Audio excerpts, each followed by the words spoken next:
Navigasi bab 411-420. Bab 411 kami sangat murni. Hari berikutnya. Saudara Ye, kita semua telah menerima undangan dari New Sidun untuk menghadiri upacara pendirian Aliansi Angin Musim Gugur hari ini. Pagi-pagi sekali, Chen Qiusan, Wen Tingguang, Guan Junseng, Su Men, dan yang lainnya semuanya bergegas ke Zongtian Lakeview Villa. Segala jenis mobil mewah menghalangi villa nomor 1. Penghuni lain di Zongtian Lake Villa semuanya terkejut. Tanda seru. Meskipun mereka sudah lama tahu bahwa orang yang bisa tinggal di villa nomor 1 jelas bukan orang biasa, mereka tidak menyangka dia begitu berpengaruh. Dia telah menarik begitu banyak pengikut dari dunia bisnis di Zonghai sejak pagi. Dia benar-benar bapak baptis bisnis. Ketika Ye Feng mendengar kata-kata Chen Qiusan, dia segera mengeluarkan kartu undangan dari bawah meja kopi. Dia juga mengundangku. Chen Qiusan mengerutkan kening. Apa maksudnya? Apakah kau ingin menyatakan perang terhadap kami? Bibir Ye Feng mengerut. Bukankah sudah jelas? Ini awalnya jebakan. Wen Tingguang pun angkat bicara, lalu apa yang harus kita lakukan sekarang? Mau berangkat atau tidak? Yang lainnya mengemukakan pendapatnya satu demi satu. Guan Junseng, kurasa kita sebaiknya tidak pergi. Siapa tahu apa yang akan dia lakukan? Angin musim gugur menyapu dedaunan yang berguguran. Bukankah aliansi angin musim gugur ini jelas-jelas menargetkan kita? Kenapa kita harus pergi dan mendukung mereka? Dai Qiang, tapi kalau kita tidak pergi, mereka pasti akan berpikir kita takut pada mereka. Kurasa kita harus pergi. Su Men, kurasa kita juga harus pergi. Kita banyak sekali. Kenapa harus takut dimakan? Kong Xianghui, mari kita dengarkan Ye Feng, mari kita lihat apa yang dia katakan. Semua orang memandang Ye Feng, siap mendengar keputusan terakhirnya. Jari Ye Feng mengetuk meja kopi 2 kali sebelum dia membanting meja dengan suara keras. Ya, tentu saja. Aku ingin tahu apa yang sedang dia lakukan. Sambil berbicara, dia berbalik dan memberi instruksi pada Chen Xuan, pergi dan ambilkan mantelku. Semua orang tercengang. Ketika mereka datang pagi ini, Chen Xuan sudah ada di sini. Jika dia tidak datang lebih awal dari mereka, dia menginap di rumah Ye Feng tadi malam. Mungkinkah mereka berdua sudah? Semua orang memiliki ekspresi aneh di wajah mereka. Saudara Ye, apakah kamu menyembunyikan sesuatu dari kami? Ya, kami bukan orang luar. Cepat dan katakan yang sebenarnya. Jika tebakanku benar, Chen Xuan seharusnya datang tadi malam, kan? Aku benar-benar harus mengakuinya, nak. Kau telah mengalahkan Dewi Dunia Bisnis Zonghai kita tanpa mengatakan apapun. Masalah ini harus dirahasiakan. Jika kabar ini sampai terbongkar saat ini, aku khawatir akan ada lebih banyak orang yang melawanmu sampai mati, dan aliansi angin musim gugur akan semakin kuat. Aku sangat iri, cemburu, dan penuh kebencian. Semua orang menggodanya. Ketika Chen Xuan, yang sedang mengambil mantelnya kembali, mendengar kata-kata ini, wajahnya langsung memerah karena malu. Ia berharap bisa menemukan lubang untuk bersembunyi. Ye Feng berkulit tebal. Ia bersandar di sofa dan menyilangkan kaki. Jangan bicara omong kosong. Hubungan kita sangat murni. Chen Qiusan dan yang lainnya memutar bola mata mereka. Kau terlalu polos. Kau sudah polos sepanjang malam, kan? Aku yakin kalian tidak bersalah. Bahkan jika kalian berbohong bersama, tidak akan terjadi apa-apa. Saya pernah melihat orang yang tidak tahu malu, tapi saya belum pernah melihat orang yang tidak tahu malu seperti mereka. Kamu sudah makan banyak makanan anjing pagi-pagi begini. Apa kamu akan membiarkan kami, anjing-anjing lajang, hidup? Percaya atau tidak, aku tetap percaya. Beberapa pria mulai menggoda Ye Feng. Hanya ekspresi Su Men yang tidak terlihat terlalu baik. Tatapannya ke arah Chen Xuan dipenuhi dengan permusuhan. Ye Feng dengan tajam menangkap ekspresinya. Dia buru-buru berdiri dan bertepuk tangan. Baiklah, berhenti bercanda. Kita harus berangkat. Semua orang tidak mengatakan apa-apa lagi dan mengikutinya keluar. Hotel Tianhe. Semua orang di dunia bisnis Zonghai tahu bahwa ini adalah bisnis Ye Feng. Namun, New Sidun telah menetapkan upacara pembentukan aliansi angin musim gugur di sini. Bau mesiu tercium dengan jelas. Ini jelas merupakan tamparan di wajah Ye Feng. Aku akan mengadakan upacara untuk mengepungmu di rumahmu. Apa yang bisa kau lakukan padaku? Dan tamu undangan hari ini. Selain para CEO perusahaan besar yang ingin bergabung dengan Autumn Wind Alliance, ada juga banyak pemimpin bisnis yang tetap netral. Dapat dikatakan bahwa hampir separuh dunia bisnis di Zonghai berkumpul di sini. Ini ditakdirkan menjadi peristiwa besar dalam sejarah bisnis Zonghai. Sekitar pukul 11 pagi, sejumlah mobil mewah telah berkumpul di depan Hotel Tianhe. Sekelompok pemimpin bisnis dari Zhonghai sedang mengobrol satu sama lain. Masih banyak awak media yang berada di lokasi kejadian untuk meliput kejadian tersebut. Aliansi Angin Musim Gugur adalah aliansi bisnis berskala besar yang diinisiasi oleh grup Fuli. Mereka semua memiliki misi yang sama, yaitu mendorong pembangunan ekonomi lokal dan memecahkan masalah ketenagakerjaan. Upacara pelantikan akan dilaksanakan siang ini. Kami akan terus memantau dan melaporkannya. Wanjiang Real Estate, seperti Lingyun Real Estate, adalah bintang baru yang sedang naik daun dalam industri real estate Zhonghai. Sering digunakan untuk perbandingan. Kedua perusahaan juga telah membentuk hubungan kompetitif dalam banyak proyek. Namun, setelah Lingyun Real Estate mengambil alih proyek pembangunan kembali kota tua itu menjadi kacau balau. Kedua perusahaan itu tidak lagi sebanding. Pada waktunya, Wanjiang Real Estate akan tertinggal jauh. Oleh karena itu, ketika menerima undangan Niu Sidun, Ma Wanjiang, Presiden Wanjiang Real Estate, menyetujuinya tanpa ragu. Pada saat yang sama, dia juga merupakan orang yang paling aktif di aliansi Angin Musim Gugur. Pada saat ini, ia telah menjadi tuan rumah acara tersebut. Semuanya, tenanglah. Tuan Niu akan segera datang. Jika ada pertanyaan, silakan bertanya kepada saya. Saya akan menceritakan semua yang saya tahu. Bab 412 beraninya anjing menggonggong di depanku. Bos Ma, ku dengar aliansi Angin Musim Gugur ini datang untuk menghadapi Ye Feng, benarkah? Tanya seseorang segera. Jika aku bilang tidak, apakah kamu akan percaya? Ma Wanjiang langsung bertanya. Semua orang tertawa terbahak-bahak. Ma Wanjiang menatap semua orang dengan penuh semangat. Sebenarnya, semua orang tahu bahwa aliansi ini dibentuk untuk menghadapi Ye Feng. Tidak ada yang bisa disangkal. Pada saat ini, seseorang bertanya, aku ingin tahu apakah kalian mengundang Ye Feng kali ini. Semua orang memandang Ma Wanjiang dengan rasa ingin tahu. Ma Wanjiang mengangguk. Aku memang mengundangnya, tapi aku tidak tahu apakah dia berani datang. Semua orang saling berpandangan dengan terkejut. Jika Ye Feng benar-benar datang, pasti ada sesuatu yang menarik untuk ditonton. Akan menarik jika kedua pemimpin bisnis teratas ini bertarung secara langsung. Aku hanya takut Ye Feng tidak berani datang. Tidak mungkin, kan? Bukankah itu sama saja dengan mengumumkan kepada semua orang bahwa dia pengecut? Jika aku tidak akan datang. Tepat saat semua orang tengah berdiskusi, tiba-tiba mereka mendengar suara motor. Semua orang berbalik untuk melihat.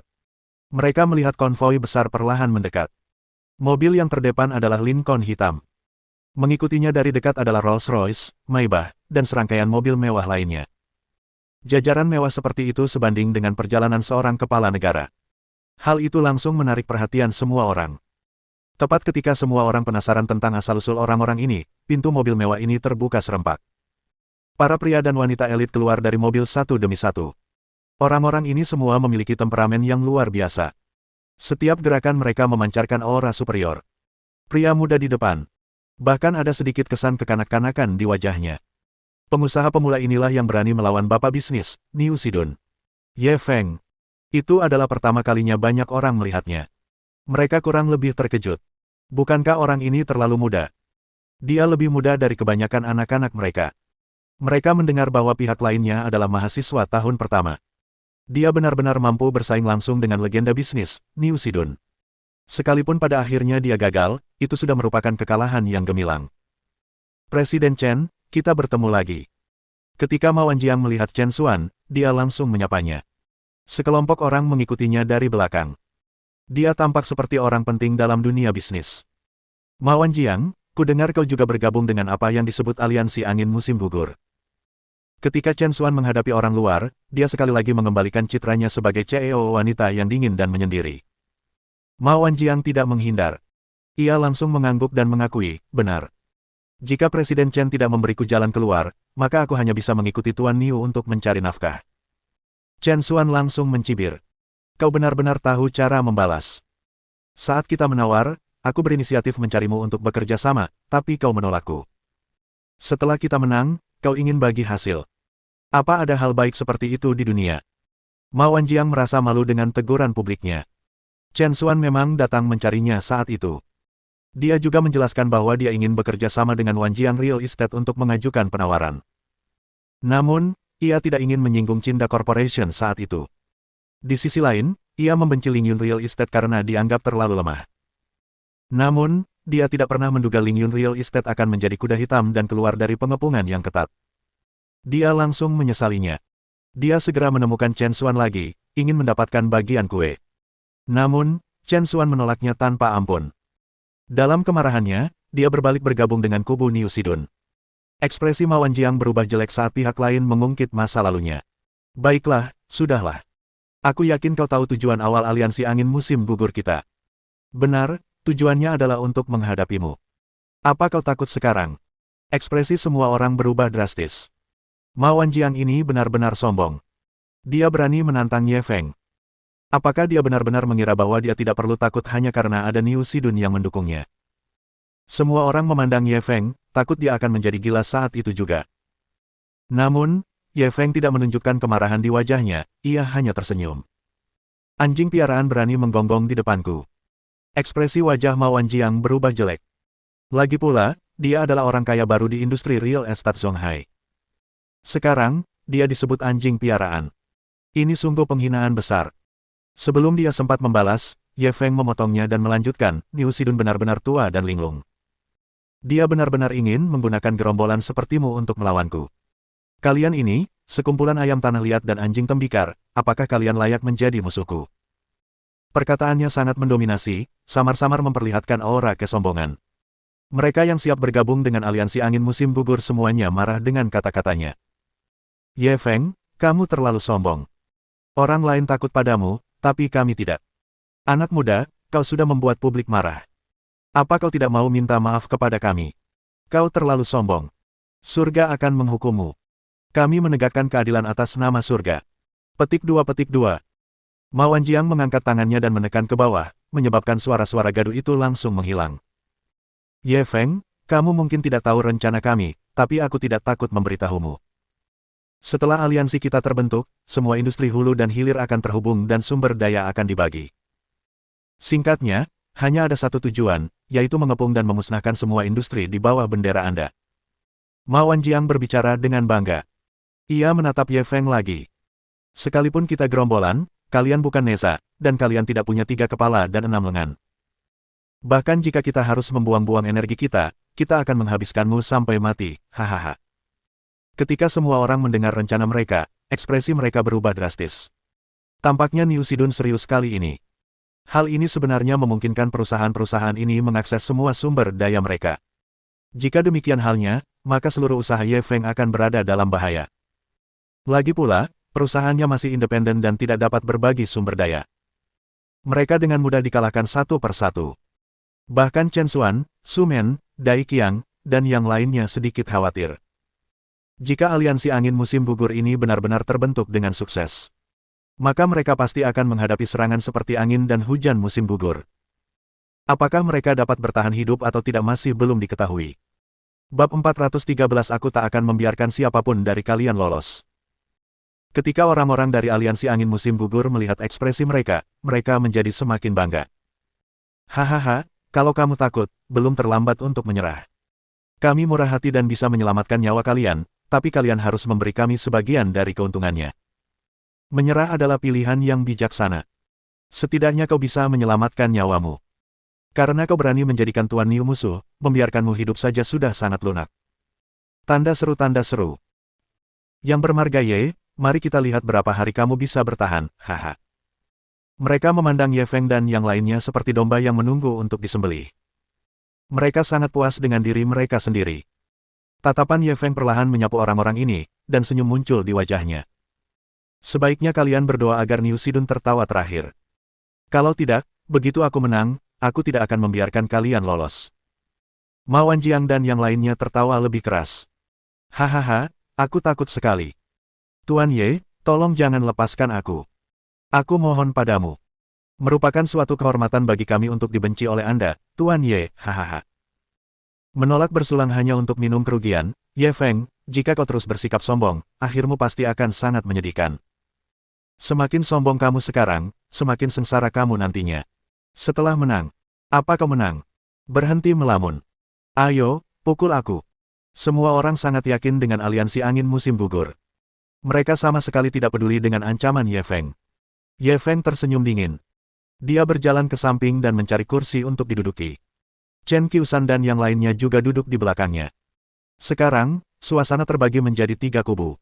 Salah satunya dipimpin oleh Ye Feng. Yang lainnya adalah aliansi angin musim gugur yang dipimpin oleh Ma Wanjiang. Ketiga pihak terbagi dengan jelas. Mereka tidak banyak berkomunikasi. Pada saat ini, segalanya sudah siap. Mereka hanya menunggu kedatangan Niu Sidun. Selama dia datang, dia akan mengumumkan pembentukan aliansi angin musim gugur. Mereka bisa melancarkan badai serangan. Saat itu hampir tengah malam. Hati semua orang juga gelisah. Pihak Ye Feng lebih khawatir. Mereka semua diam-diam memikirkan tindakan balasan. Adapun Ma Wanjiang, dia bersemangat untuk menuai hasilnya. Dia tidak sabar menunggu Niu Sidun muncul segera. Sebaliknya, pihak yang netral memiliki mentalitas menonton pertunjukan. Bagaimanapun, mereka tidak keberatan menonton pertunjukan itu. Akan lebih baik jika kedua belah pihak bertarung sampai kepala mereka berdarah, dan mereka bisa duduk santai dan menikmati hasilnya. Tepat saat semua orang menantikannya. Akhirnya tengah malam. Namun anehnya, mobil Niu Sidun tidak muncul seperti yang diharapkan. Diskusi di tempat kejadian perkara makin lama makin keras. Ada apa? Sudah jam 12. Kenapa Niu Sidun belum datang?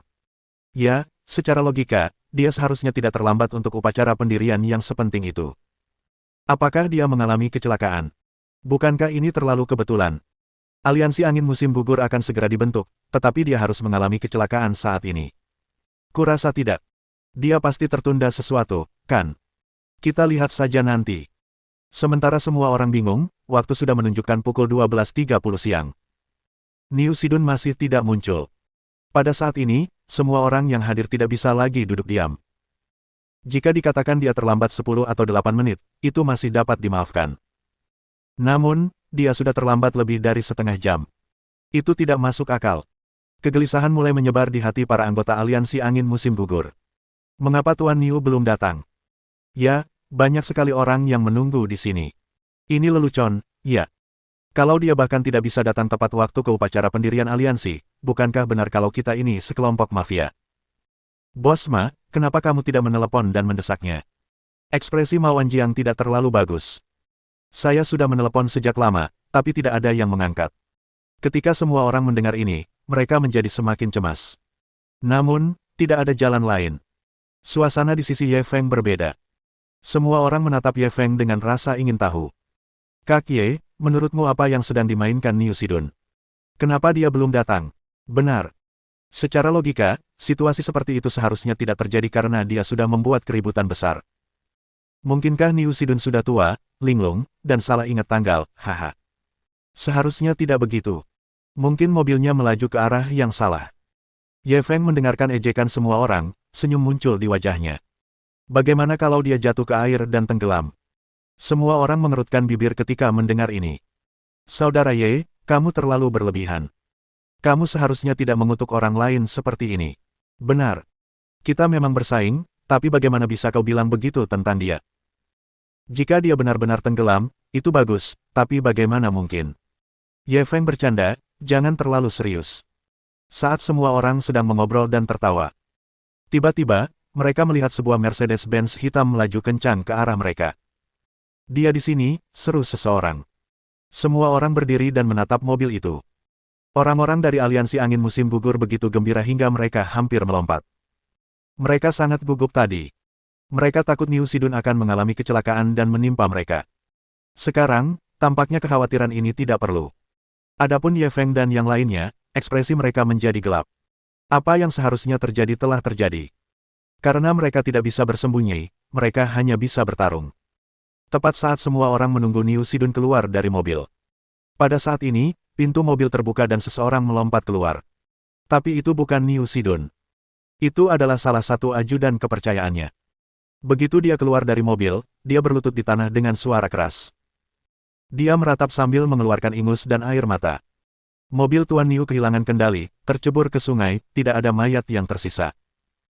Bab 414 Mungkinkah pria ini menjadi pemeran utama pria dalam cerita fiksi? Semua orang yang hadir merasakan seolah-olah tersambar petir. Semua orang membelalakkan matanya karena tidak percaya. Mereka mengira mereka salah dengar. Mobil Niu Sidun melaju ke sungai. Tidak ada mayat yang tersisa. Bagaimana ini mungkin? Ma Wanjiang bergegas maju dan mencengkeram kerah pria itu. Sialan, bilang lagi. Apa yang terjadi pada Tuan Niu? Dia telah mengikatkan masa depan dan takdirnya pada kereta perang Niu Sidun. Jika sesuatu terjadi pada Niu Sidun saat ini, dia tidak berani membayangkan akibat apa yang akan dihadapinya. Ajudan kepercayaannya menangis sampai kehabisan napas. Pak Niu. Mobil itu meluncur deras menuruni jembatan. Petugas dari kantor patroli dan unit gawat darurat sudah bergegas ke lokasi kejadian dan mulai mengevakuasi mobil tersebut. Ma Wanjiang merasakan penglihatannya menjadi gelap dan dia hampir jatuh ke tanah. Anggota lain dari aliansi angin musim gugur tidak lebih baik darinya. Wajah mereka pucat pasi dan sangat jelek. Jika sesuatu benar-benar terjadi pada Niu Sidun, maka aliansi angin musim gugur mereka akan runtuh dengan sendirinya. Dan apa yang akan mereka hadapi adalah pembersihan besar-besaran Ye Feng. Ini jelas merupakan mimpi buruk bagi mereka.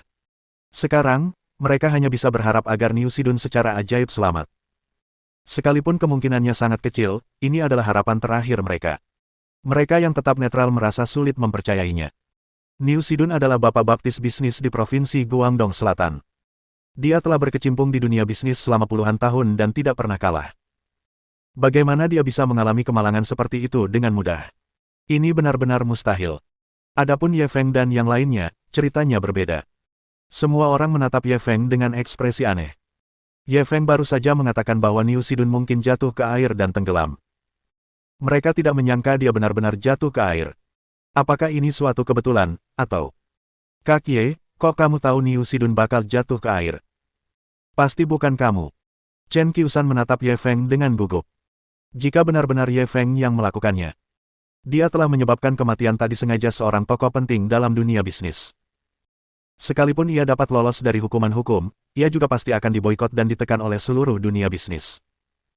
Lagi pula, tidak ada seorang pun yang menyukai orang yang tidak mampu bersaing dalam bisnis dan berencana untuk membunuh. Ye Feng menatapnya dengan polos. Aku hanya bicara omong kosong. Siapa sangka ini hanya kebetulan. Semua orang sangat mempercayainya. Melihat bahwa dia sudah mengatakan demikian, mereka tidak mengajukan pertanyaan apapun lagi. Mereka hanya merasa mulut orang ini sungguh diberkati. Apapun yang dikatakannya menjadi kenyataan. Ma Wanjiang menyaksikan pemandangan yang kacau balau. Jika moral tentara tidak stabil, konsekuensinya bisa sangat serius. Dia segera berdiri dan melambai kepada semua orang.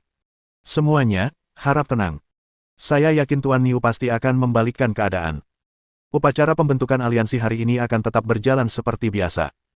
Ketika semua orang mendengar kata-katanya, meskipun keterkejutan di hati mereka tidak dapat diredakan, situasinya sedikit terkendali. Semua orang mengirimkan ajudan kepercayaannya untuk mencari tahu situasi terkini. Waktu berlalu dengan lambat. Matahari di atas kepala mereka juga menjadi semakin beracun. Semua orang berkeringat deras, dan pakaian mereka basah kuyup. Namun, tak seorang pun pergi. Semua orang menunggu kabar terakhir. Sekitar pukul 1, mobil pertama yang keluar untuk mencari informasi kembali. Begitu pria itu keluar dari mobil, ia berteriak dengan suara gemetar, tim penyelamat baru saja menyelamatkan 2 potong pakaian. Setelah tes DNA awal, dipastikan bahwa itu adalah pakaian Tuan Niu. Ma Wanjiang menariknya. Bagaimana dengan Tuan Niu? Di mana dia? Pria itu tercekik olehnya, tetapi dia masih menjawab dengan tergesa-gesa. Tim penyelamat berkata, karena sungainya terlalu deras, Tuan Niu, harapan untuk bertahan hidup sangat kecil. Ketika Ma Wanjiang mendengar ini, dia merasa seperti dunia berputar dan dia akan jatuh. Orang-orang di sampingnya bereaksi cepat dan bergegas mendukungnya. Sudah berakhir, semuanya sudah berakhir. Wajah Ma Wanjiang sepucat kertas saat dia bergumam. Adapun orang-orang dari Kam Niu Sidun, mereka benar-benar putus asa. Semua orang terpaku di tanah dalam keadaan linglung, tidak mampu kembali sadar untuk waktu yang lama.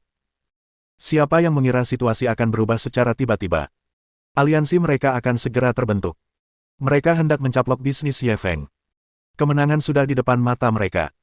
Namun, pada saat kritis ini, sesuatu yang tidak terduga terjadi pada Niu Sidun. Seluruh aliansi akan runtuh tanpa perlawanan. Nasib tragis yang akan mereka hadapi juga sudah dapat diduga. Di sisi lain, mereka yang selama ini tetap bersikap netral, diam-diam memuji keberuntungan mereka. Untungnya, kami tidak memilih untuk berpihak pada Niu Sidun. Kalau tidak, kamilah yang akan menghadapi pembersihan. Ya, aku masih tidak percaya Niu Sidun sudah mati. Ini, sungguh tidak bisa dipercaya. Seorang petinggi dunia bisnis yang sangat berkuasa justru meninggal dengan cara yang aneh. Bukankah ini terlalu konyol? Ini bahkan lebih merupakan fiksi ilmiah daripada film fiksi ilmiah. Adapun Ye Feng, dia terkejut dan gembira. Kecelakaan yang menimpa orang penting seperti Niu Sidun jelas merupakan peristiwa yang menggemparkan. Itu cukup untuk mengejutkan siapapun. Namun, pada saat yang sama, aliansi yang mengelilingi mereka juga runtuh. Selanjutnya, mereka dapat melancarkan serangan balik dan berbagi hasil kemenangan. Pada saat itu, kekuatan mereka akan semakin diperluas. Mengapa mereka tidak gembira? Setelah memikirkan ini, semua orang memandang Ye Feng. Bukankah keberuntungan orang ini sungguh tak terduga? Awalnya, saat berhadapan dengan pasukan Niu Sidun, awan hitam sudah menekan kota. Pada akhirnya, bahkan surga pun membantunya. Dalam sekejap, awan dan kabut tersibak dan matahari pun muncul. Mungkinkah orang ini menjadi pemeran utama pria dalam sebuah novel? Bab 415 Aku akan memanggil 3, aliansi kalian akan runtuh tanpa bertempur. Sekarang, hampir semua orang mengira keberuntungan Ye Feng sangat luar biasa. Bahkan surga pun membantunya. Diharapkan bahwa setelah Niu Sidun meninggal, tidak ada seorang pun di Zonghai yang mampu menekannya. Selanjutnya, dia pasti akan terbang ke langit. Tanda seru tanda seru.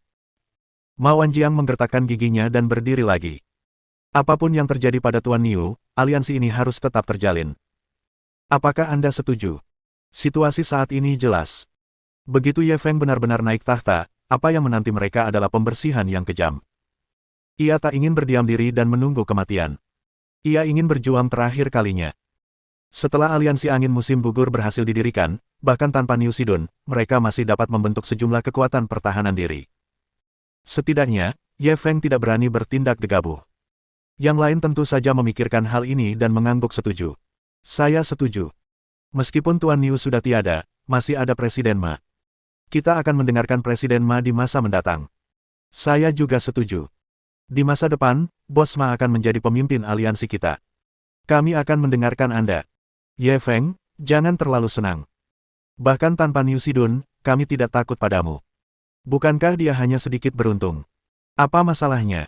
Apa kau benar-benar berpikir kau begitu hebat? Tidak ada gunanya hanya punya keberuntungan. Semuanya tergantung pada kekuatan. Ye Feng, beranikah kau menerima tantangan ini? Jika kau kalah, kau akan dikeluarkan dari dunia bisnis selamanya. Mereka yang tetap netral memandang Ye Feng. Meskipun aliansi angin musim gugur kehilangan Niu Sidun dan kekuatan mereka sangat berkurang, mereka masih merupakan kekuatan yang tidak bisa diremehkan. Bagaimana Ye Feng menghadapi ini? Semua orang, termasuk Chen Qiushan, menoleh padanya. Mereka sedang menunggu perintah terakhirnya. Ye Feng melirik Ma Wanjiang dan yang lainnya, senyum menghina muncul di wajahnya. Sekelompok orang macam apa ini yang pantas menantangku? Kau terlalu percaya diri. Hahaha. Ma Wanjiang langsung tertawa terbahak-bahak. Apa kau takut? Kau tidak berani menerima tantangan kami. Sekelompok orang di belakangnya juga ikut tertawa. Meskipun demikian, ada sedikit rasa bersalah dalam tawa mereka. Ye Feng tersenyum, apa aku harus melakukannya sendiri untuk menghancurkanmu? Kalau aku hitung sampai 3, aliansi omong kosongmu akan runtuh tanpa perlawanan. Ma Wanjiang dan yang lainnya segera membalas. Ye Feng, jika kau berani meremehkan kami, kau pasti akan membayar harganya. Kau pikir kau Niu Sidun? Apa kau punya kekuatan seperti itu?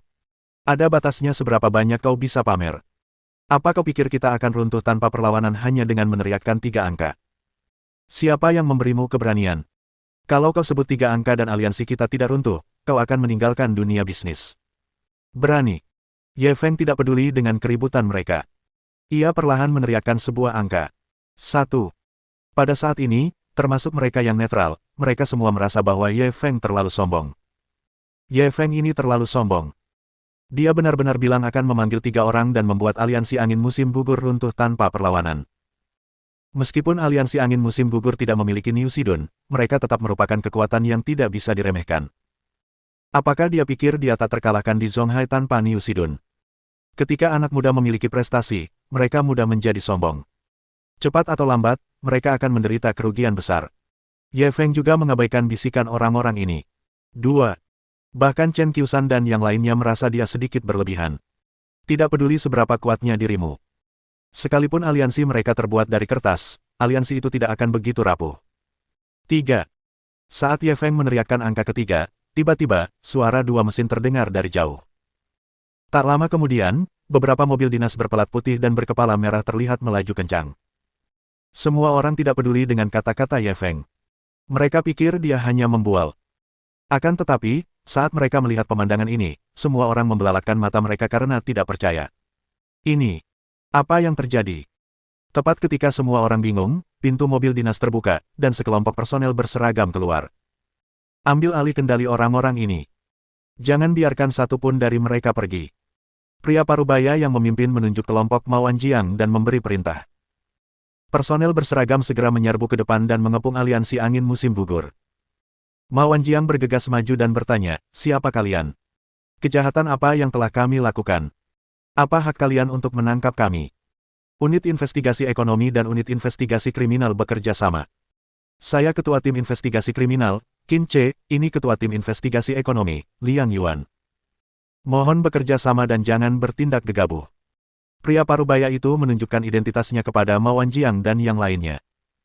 Lalu, dia mengabaikannya. Sebaliknya, dia berjalan menuju Ye Feng dengan seorang pria parubaya di sampingnya. Ketika semua orang mendengar identitas keduanya, mereka semakin terkejut. Itu sebenarnya operasi gabungan antara Unit Investigasi Kriminal dan Unit Investigasi Ekonomi. Kedua organisasi ini merupakan departemen penegakan hukum yang paling sulit di provinsi yang menargetkan bidang ekonomi atau perusahaan. Mereka hanya akan diberitahu ketika ada kasus yang sangat serius. Dan kali ini, mereka benar-benar berhasil membuat dua departemen bekerja sama. Dapat dilihat betapa besarnya masalah ini. Ketua Tim Investigasi Kriminal Qin Che berjalan di depan Ye Feng. Anda pasti Tuan Ye Feng. Ye Feng mengangguk ringan, ini aku. Dia tidak melihat mereka berdua. Sebaliknya, dia menatap seorang wanita di belakang mereka berdua. Wanita itu adalah satu-satunya orang dalam kelompok itu yang tidak mengenakan seragam. Sebaliknya, dia mengenakan celana jeans. Rambutnya yang pendek, ditambah dengan penampilannya yang androgini, membuat orang-orang merasa keren. Kalau tidak diperhatikan baik-baik, dia akan mengira kalau dia adalah lelaki yang tampan. Pada saat ini, dia memasukkan tangannya ke dalam saku sambil mengikuti di belakang mereka berdua. Meskipun dia tidak mengatakan apa-apa, Ye Feng sangat peka terhadap kenyataan bahwa kedua pemimpin unit investigasi kriminal dan unit investigasi ekonomi menatapnya dari waktu ke waktu. Jika mereka tidak serakah akan kecantikannya, hanya ada satu penjelasan. Wanita ini adalah komandan operasi ini. Bab 416 menyaksikan kelahiran sebuah legenda. Halo, Tuan Ye. Kami telah menerima laporan Anda. Setelah penyelidikan awal, Niu Sidun dan grup Fuli memang diduga melakukan kejahatan besar, kata Kepala Unit Investigasi Kriminal dengan tegas. Liang Yuan, Kepala Unit Investigasi Ekonomi, juga berkata, kami ingin memastikan lagi. Apakah bukti asli kejahatan Niu Sidun masih ada di tangan Anda? Ye Feng langsung mengangguk. Ya. Tadi malam, dia sudah mengirim dokumen dan bukti tersebut kepada Su Jingxin dan memintanya untuk membantunya menyerahkannya. Oleh karena itu, semua yang terjadi hari ini sesuai dengan harapannya. Tanda seru. Hanya, kecelakaan, Niu Sidun yang tidak diharapkannya. Ketika mendengar percakapan mereka bertiga, semua orang yang hadir sangat terkejut. Mereka awalnya mengira Ye Feng menang kali ini karena dia beruntung. Namun, setelah mendengar percakapan mereka bertiga, jelaslah bahwa itu tidak benar. Hal ini sangat mengejutkan mereka. Bukti macam apa yang bisa menimbulkan reaksi sebesar itu? Unit Investigasi Kriminal dan Unit Investigasi Ekonomi bekerja sama. Ma Wanjiang dan yang lainnya dari aliansi angin musim gugur putus asa. Mereka awalnya meremehkan Ye Feng. Mereka mengira pihak lain menang karena keberuntungan. Tadi, pihak lawan bilang kalau meneriakkan 3 angka, aliansi mereka akan runtuh tanpa perlawanan. Mereka bahkan mengejek pihak lawan karena terlalu arogan. Sekarang setelah mereka melihatnya lagi, ternyata badut itu adalah diri mereka sendiri. Orang-orang Ye Feng juga menatapnya dengan kaget. Tidak heran dia selalu begitu tenang. Ternyata semua ini ada dalam perhitungannya. Kecerdasan dan keberanian ini terlalu mengejutkan. Baru sekarang mereka menyadari bahwa cakrawala mereka terlalu dangkal. Mereka sama sekali tidak memahami rencana pihak lainnya. Adapun mereka yang bersikap netral, karena mereka orang luar, mereka dapat melihatnya lebih jelas. Mereka memikirkan serangkaian kejadian yang terjadi hari ini. Hal ini memungkinkan mereka membuat penilaian awal. Mungkin Niu Sidun sudah tahu tentang rencana Ye Feng. Itulah sebabnya, kecelakaan, itu tiba-tiba terjadi, memberinya cara untuk pergi dengan bermartabat. Pendek kata, apapun yang terjadi, semua yang hadir memiliki konsensus. Setelah hari ini, Ye Feng pasti akan bangkit. Tidak seorang pun di Zonghai yang mampu menghentikannya. Mereka mungkin menyaksikan lahirnya seorang legenda. Mungkin ini juga bentuk keberuntungan. Tuan Ye, saya harap Anda bisa ikut dengan kami dan bekerja sama dalam penyelidikan. Qin Che mendapat jawaban dari Ye Feng dan langsung berbicara dengan penuh semangat. Mendengar ini, Ye Feng mengerutkan kening. Ketua Tim Qin, kuharap kau bisa menjelaskan semuanya. Kalau tidak, semua orang akan mengira aku ditangkap olehmu. Dia tidak ingin mengulangi kesalahan Niu Sidun dan tersebar rumor bahwa dirinya telah dibawa pergi oleh polisi untuk diselidiki. Qin Che tidak bisa menahan senyum pahit, tetapi dia masih meninggikan suaranya.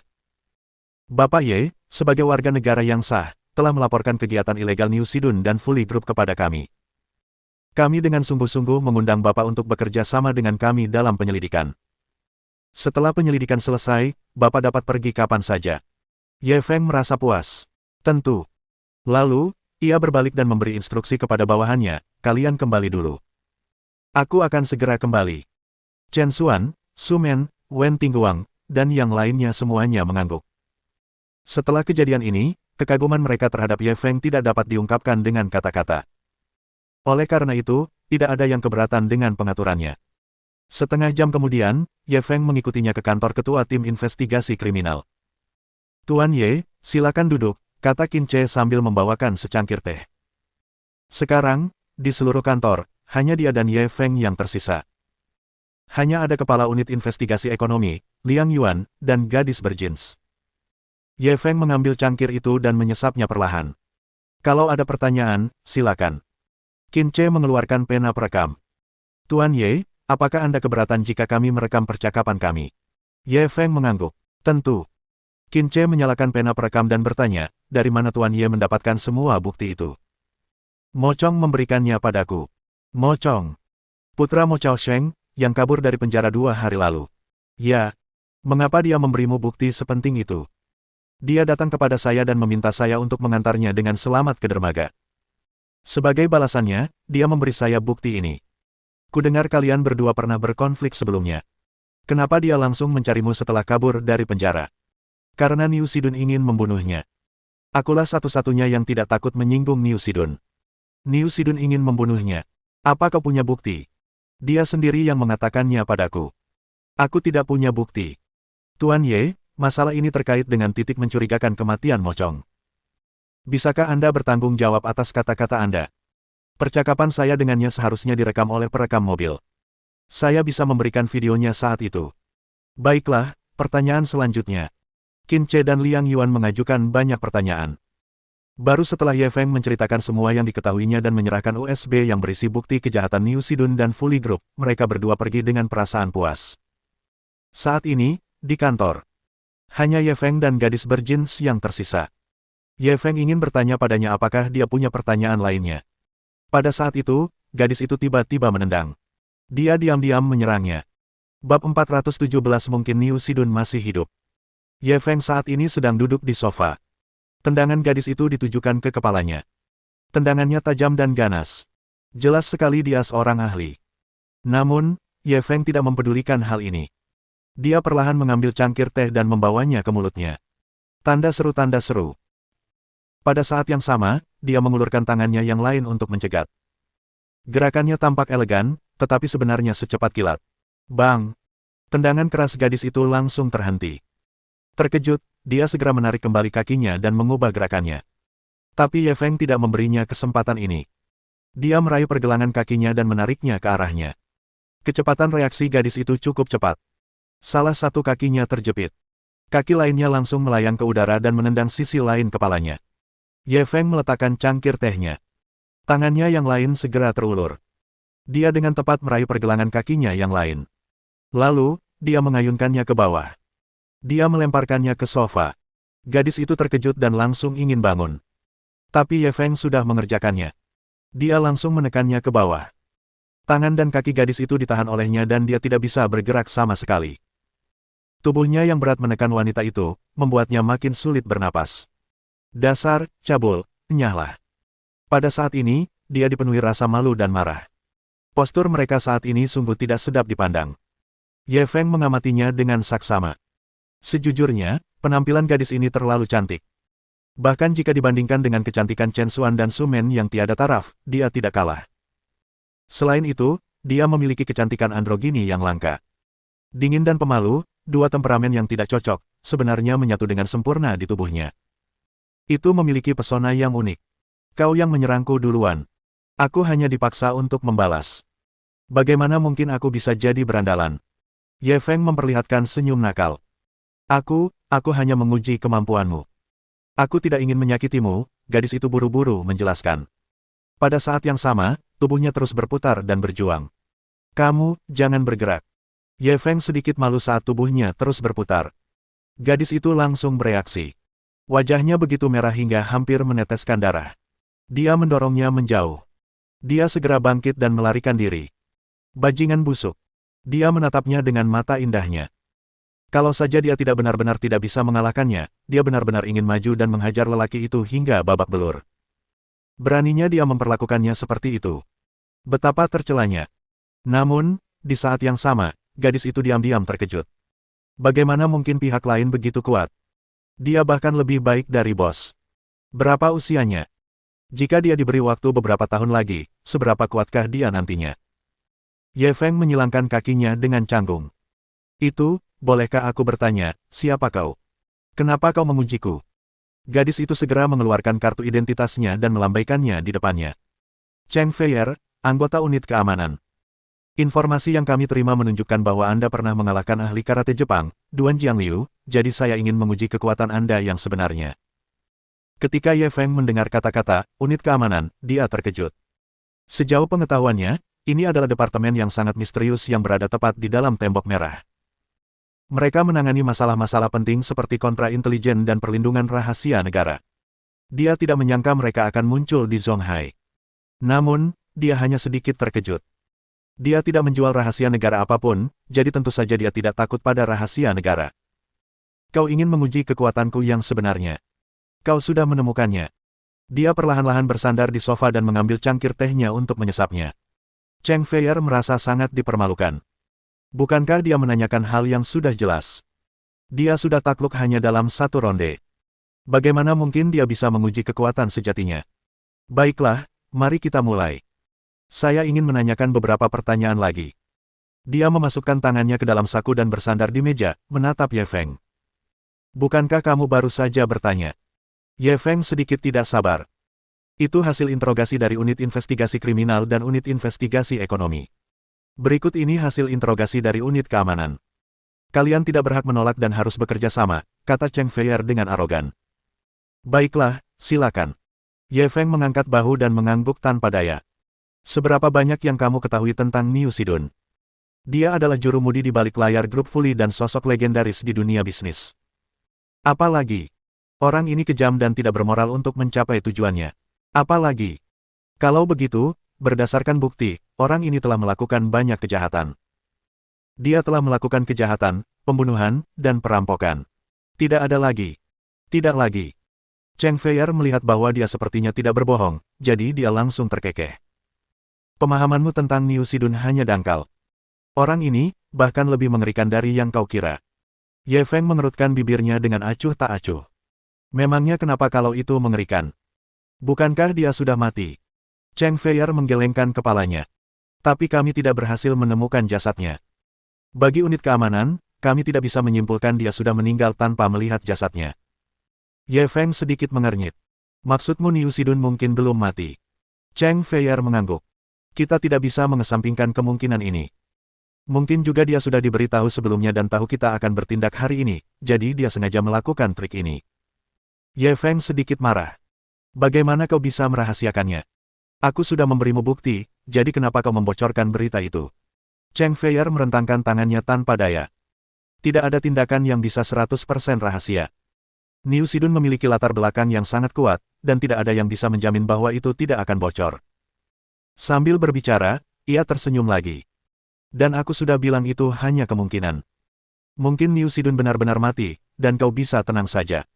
Meski dia berkata begitu, Ye Feng merasa sedikit gelisah. Mungkin Niu Sidun masih hidup. Dia mengawasi setiap gerakannya dalam kegelapan. Dia bisa memberinya pukulan mematikan kapan saja. Ini jelas merupakan bahaya tersembunyi yang besar. Bab 418 Tuan tidak akan membiarkanmu pergi. Ini informasi kontakku, maksudku, kalau kamu menemukan jejak Niu Sidun, kamu bisa menghubungiku kapan saja.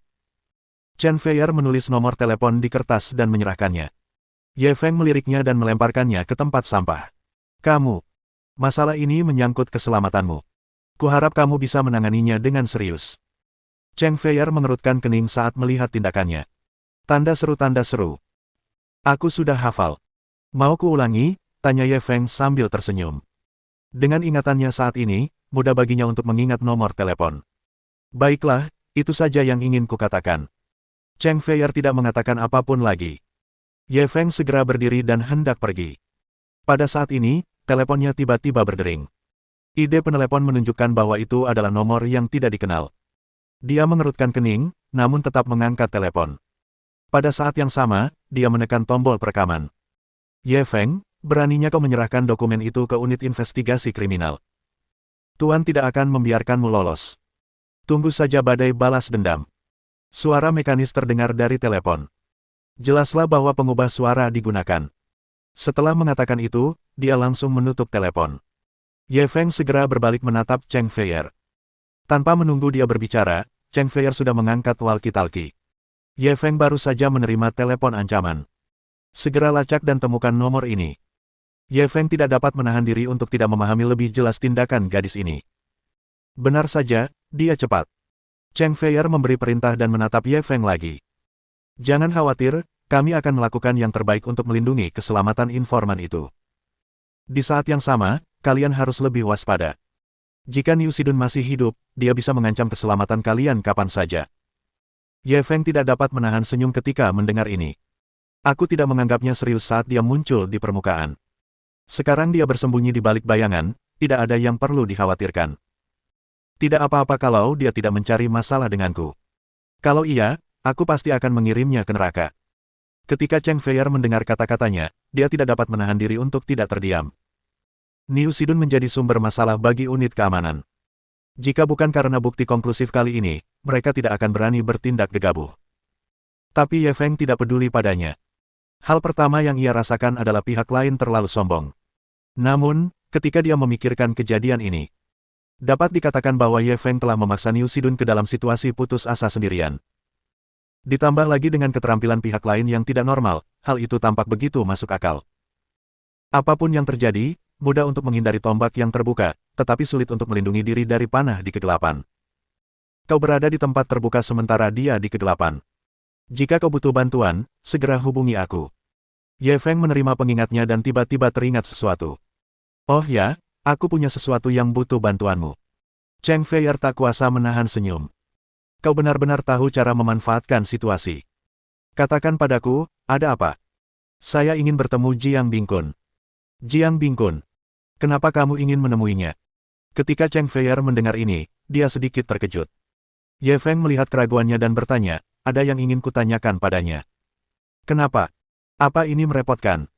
Karena dia terlibat dalam kasus Niu Sidun, dia sekarang diawasi dengan ketat, ini akan sedikit merepotkan. Chen Feier sedikit gelisah. Kalau nggak repot, aku nggak akan cari kamu. Ini pertama kalinya aku minta tolong. Kamu bahkan nggak bisa ngelakuin hal sekecil itu, kan? Aku akan memikirkan caranya. Lebih seperti itu. Chen Feier tidak mengecewakannya dan segera mengatur segalanya untuknya. Sekitar pukul 3 sore, Ye Feng bertemu Jiang Bingkun di tempat rahasia. Alasan mengapa dia tidak ditahan di pusat penahanan terutama untuk mencegah Niu Sidun dan yang lainnya membunuhnya. Lagi pula, Jiang Bingkun tahu banyak rahasia mereka. Saat Jiang Bingkun melihat Ye Feng, dia juga terkejut. Dia kini menjadi target utama penahanan. Orang biasa pasti tidak akan bisa melihatnya. Dia tidak menyangka Ye Feng masuk secepat itu. Energi semacam ini sungguh tidak biasa. Akhirnya aku tahu kenapa Tuan Niu kalah darimu. Dia duduk berhadapan dengan Ye Feng dan tersenyum pahit. Tangan dan kakinya diborgol dengan kuat, membuatnya sulit bergerak. Dia tidak takut kalau dia akan tiba-tiba menyerangnya. Tentu saja, bahkan jika dia tidak memakai belenggu, Ye Feng tidak akan khawatir. Dengan kekuatannya saat ini, dia sama sekali tidak khawatir dengan serangan diam-diam pihak lain. Dia tidak kalah dariku, dia kalah dari dirinya sendiri. Dia telah melakukan terlalu banyak kejahatan di masa lalu, dan ini karma. Ye Feng duduk di hadapannya. Wajahnya penuh kemenangan. Jiang Bingkun mendesah dalam hatinya. Berpikir kembali saat pertama kali dia melihat Ye Feng di paviliun Wangjiang.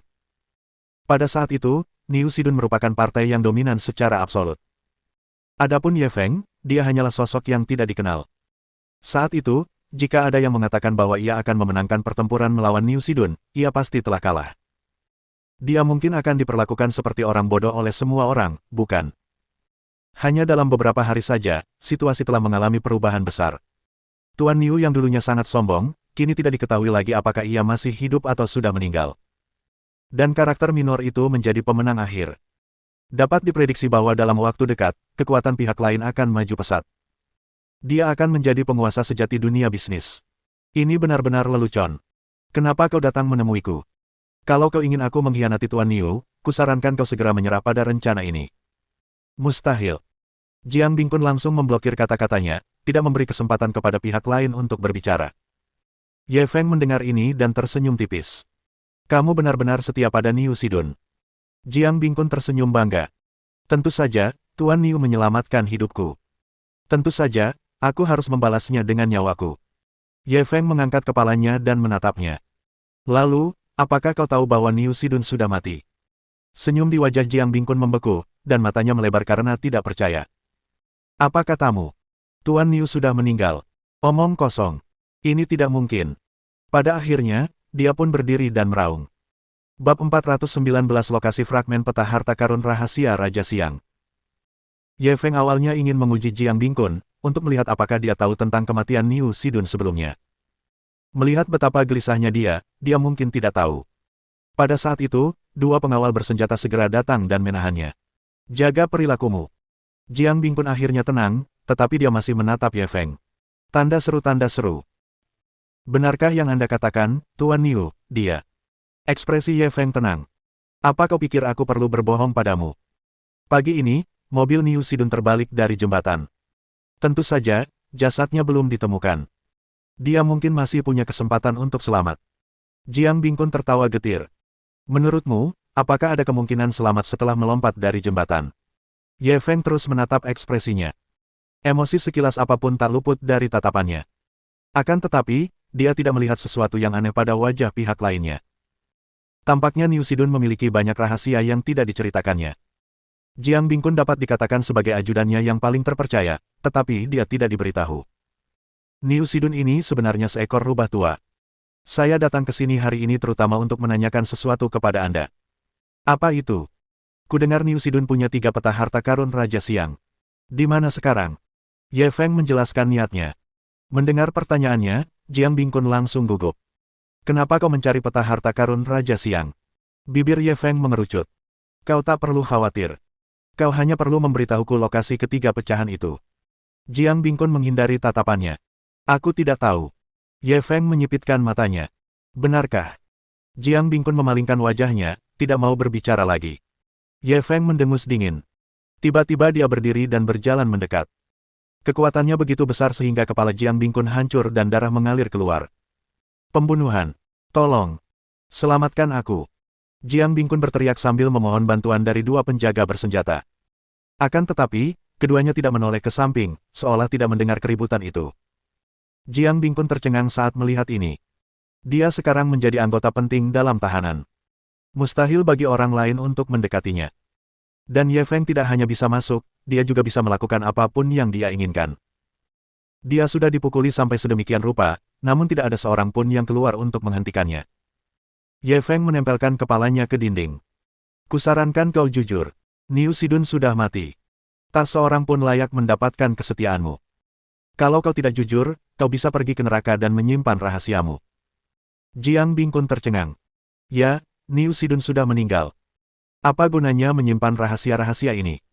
Dia mungkin juga menukarnya dengan beberapa manfaat. Setelah memikirkan hal ini, dia mengangkat kepalanya dan menatap Ye Feng. Aku bisa memberitahumu, tapi kamu harus berjanji satu hal padaku. Ye Feng duduk kembali di hadapannya. Katakan padaku. Jiang Bingkun menatapnya. Kau harus melindungi hidupku dan menjamin aku bisa keluar dari sini hidup-hidup. Jangan khawatir, selama aku bisa keluar, aku akan segera pergi ke luar negeri dan tidak akan pernah muncul di hadapanmu lagi. Ye Feng mencibir. Aku tidak punya kuasa sebanyak itu. Hidupmu bisa diselamatkan atau tidak, tergantung seberapa serius kejahatanmu. Kalau kau kooperatif dalam penyelidikan, hukumanmu mungkin akan lebih ringan. Ia terdiam sejenak sebelum melanjutkan, kalau keadaanmu tidak serius, aku bisa memberimu sejumlah uang setelah kau keluar dari penjara. Uang itu cukup untuk kau habiskan di luar negeri seumur hidupmu. Jiang Bingkun menundukkan kepalanya dan mempertimbangkan untung ruginya sebelum mengangkat kepalanya lagi. Oke. Beritahu saya. 3 keping peta harta karun Raja Siang ada di brankas di kediaman Niu Sidun di Provinsi Guangdong Selatan. Ye Feng mendapatkan lokasi 3 keping peta harta karun rahasia, dan tidak tinggal lebih lama lagi. Ia berdiri dan pergi. Kamu harus menepati janjimu. Kalau aku keluar, kamu harus kasih aku uang banyak. Suara Jiang Bingkun datang dari jauh. Dalam perjalanan pulang, Ye Feng menelepon Su Jingxin. Setelah bertukar basa-basi, mereka langsung ke topik utama. Tahukah Anda apa yang akan terjadi dengan kediaman Niu Sidun di Provinsi Guangdong Selatan? Kasus Niu Sidun sangat besar. Semua asetnya telah disita. Baru setelah kasus ini diselidiki secara menyeluruh, kasus ini bisa dibuka. Apa yang terjadi setelah segelnya diangkat? Seharusnya ada lelang. Berapa lama waktu yang dibutuhkan? Saya memperkirakan akan memakan waktu setidaknya setengah bulan. Baiklah kalau begitu, kau harus memberitahuku nanti. Aku ingin ikut lelang rumahnya. Mengapa kamu begitu tertarik dengan rumahnya? Karena ada 3 lembar peta harta karun Raja Siang di rumahnya. Benarkah? Kalau kau mendapatkan 3 pecahan ini, bukankah kau akan mendapatkan peta harta karun Raja Siang yang lengkap? Lalu kita bisa membuka harta karun rahasia Raja Siang. Kita harus menunggu sampai kita mendapatkan ketiga fragmen itu sebelum kita bisa mendapatkan jawaban yang akurat. Baiklah, jangan khawatir. Aku pasti akan memberitahumu saat waktunya tiba. Aku akan menyiapkan perlengkapan ekspedisi dulu. Setelah kita mendapatkan ketiga fragmen itu, kita bisa berangkat. Su Jingxin biasanya terlihat tenang. Namun, saat dia mendengar bahwa dia bisa melakukan petualangan, dia gembira seperti anak kecil yang beratnya lebih dari 90 pon. Ye Feng tidak dapat menahan diri untuk menggelengkan kepalanya dan tersenyum pahit. Dia tidak menyangka bahwa di balik penampilan wanita yang tenang ini, sebenarnya terdapat hati seorang petualang. Namun, ketika dia memikirkan bagaimana dia akan segera mendapatkan 3 peta harta karun rahasia itu, dia merasa harus berhati-hati. Pada saat itu, dia akan dapat melihat rahasia kuno ini. Dia tidak dapat menahan diri untuk menantikannya. Akan tetapi, premisnya adalah dia harus menawar rumah itu. Jika tidak, semuanya hanya omong kosong belaka. Bab 420 pria muda ini sungguh mengerikan. Di sisi lain, tepat saat Ye Feng sedang merencanakan peta harta karun rahasia Raja Siang. Berita bahwa mobil Niu Sidun secara tidak sengaja jatuh dari jembatan di seberang sungai dan kemungkinan besar menyebabkan kematian, menyebabkan gempa bumi berkekuatan 12 skala Richter di dunia bisnis Songhai. Dengan status dan pengaruh Niu Sidun di dunia bisnis, bahkan cedera kecil sudah cukup untuk menimbulkan kegemparan di seluruh dunia bisnis. Awalnya semua orang mengira itu adalah rumor yang tidak dapat dipercaya. Baru setelah berita dari semua saluran mengonfirmasi hal ini, semua orang menerima kebenaran. Tanda seru. Di sebuah pesta koktail kelas atas di Songhai. Bahkan sekarang, saya masih tidak percaya ini benar. Itulah Niu Sidun, seorang legenda di dunia bisnis Guangdong Selatan. Saya juga tidak percaya, tapi itu benar. Ada juga kamera pengawas di lokasi kejadian mobilnya terbalik dari jembatan. Ini tidak bisa dipalsukan. Ya, jatuh dari jembatan yang tingginya lebih dari 100 meter, dan sungai di bawahnya sangat deras. Sama sekali tidak ada peluang untuk selamat. Terlalu mendadak. Aku benar-benar tidak menyangka orang hebat seperti Niu Sidun bisa meninggal dunia begitu saja. Dengan cara ini, dunia bisnis di Guangdong Selatan pasti akan berubah. Dan yang pertama diuntungkan adalah Ye Feng dan perusahaannya. Kalian bilang, mungkinkah kematian Niu Sidun ada hubungannya dengan Ye Feng? Maksudmu, masalah ini mungkin ada hubungannya dengan Ye Feng? Tentu saja Ye Feng. Coba pikirkan, siapa yang paling diuntungkan dari kematian Niu Sidun? Kalau kau mau mati, jangan seret kami. Setelah Niu Sidun mati, Songhai akan menjadi wilayah kekuasaan Ye Feng. Kalau kata-katamu sampai ke telinganya, hati-hati. Saat pria itu berbicara, ia membuat gerakan menggorok leher. Orang di hadapannya begitu ketakutan hingga wajahnya menjadi pucat dan dia buru-buru diam. Ruang konferensi teknologi Ruofeng. Benar sekali, siapa sangka sesuatu akan terjadi pada Niu Sidun, kekuatan Ye Feng akan berkembang pesat, Songhai akan menjadi wilayah kekuasaannya di masa depan. Untungnya, kecuali mengusir Qian Wengxuan, yang memungkinkan kami menjalin hubungan baik dengan Ye Feng. Saya yakin Ye Feng tidak akan menyerang kami. Aku ingat kamu mengeluh tentang Ketua Li, mengatakan bahwa dia adalah Ketua Ruofeng Teknologi, mengapa dia takut pada Ye Feng? Ah, aku akui aku memang agak picik waktu itu, tapi aku tidak menyangka Niu Sidun akan runtuh secepat itu. Ya, keberuntungan Ye Feng terlalu bagus, kan? Bahkan surga pun membantunya. Li Ruofeng mendengarkan percakapan mereka dan tersenyum tipis. Apa kau benar-benar berpikir Ye Feng hanya beruntung? Semua orang berbalik untuk melihat. Apa maksud Ketua Li? Li Ruofeng duduk tegak. Tidakkah kau lihat operasi gabungan unit investigasi kriminal dan unit investigasi ekonomi hari ini? Jelas, insiden ini tidak sesederhana itu. Sekarang, bukan hanya perusahaan-perusahaan yang terlibat dalam aliansi angin musim gugur yang sedang diselidiki, bahkan grup Fuli memiliki orang-orang dari unit investigasi ekonomi yang ditempatkan di sana. Semua ini jelas merupakan bagian dari rencana Ye Feng. Aku yakin Ye Feng pasti telah memperoleh bukti yang sangat merugikan Niu Sidun. Bahkan jika Niu Sidun tidak mati hari ini, dia tetap akan gagal total.